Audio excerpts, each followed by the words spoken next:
了台湾陆地的本岛。那气象局也在今天清晨5点30分解除了米塔台风的陆上台风警报。目前8点钟的位置呢是在基隆的北方，大概是260公里的海面上。预测呢未来它会以每小时18公里速度向北来行进。如果以这样的速度跟方向来推估的话，气象局也不排除在今天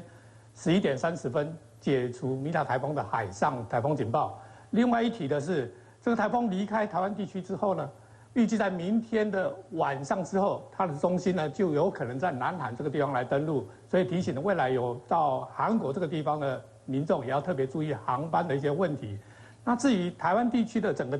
未来的天气情况呢，我们来看一下最新的一张雷达的情况。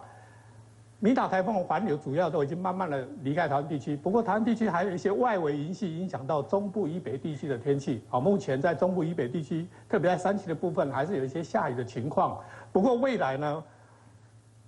整个趋势是随着米塔台风快速的北上之后呢，整个天气在今天上午可能在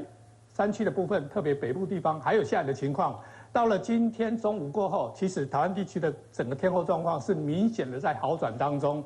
倒是要提醒的一个就是，未来在台湾地区可能要注意的就是雨量的部分。在过去台湾地区的雨量呢，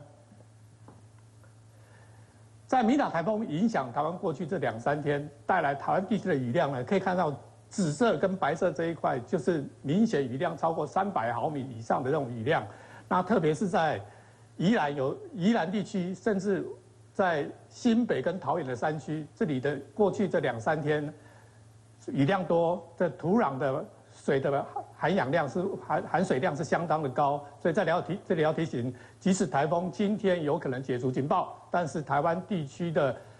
未来几天天气好转，不过山区部分尽可能还是要避免前往这边做一些活动。啊，另外还要顺带一提，目前台湾地区的海面上的风力是逐渐在减弱当中，不过现在台风的外围环流还是影响着台湾比较北的北部海面。所以这里的浪的部分，目前我们有测到还是有来到3到4米的浪高。不过台风预计呢，在今天中午过后离开之后，整个风浪情况也有减少。不过呢，在今天上午这段期间，还是要特别留意风跟雨的部分，那逐渐会呈现减弱。那台湾地区的部分的话，应该在今天中午过后解除米塔台风的一些海上跟陆上的警报。以上是最新的台风动态说明。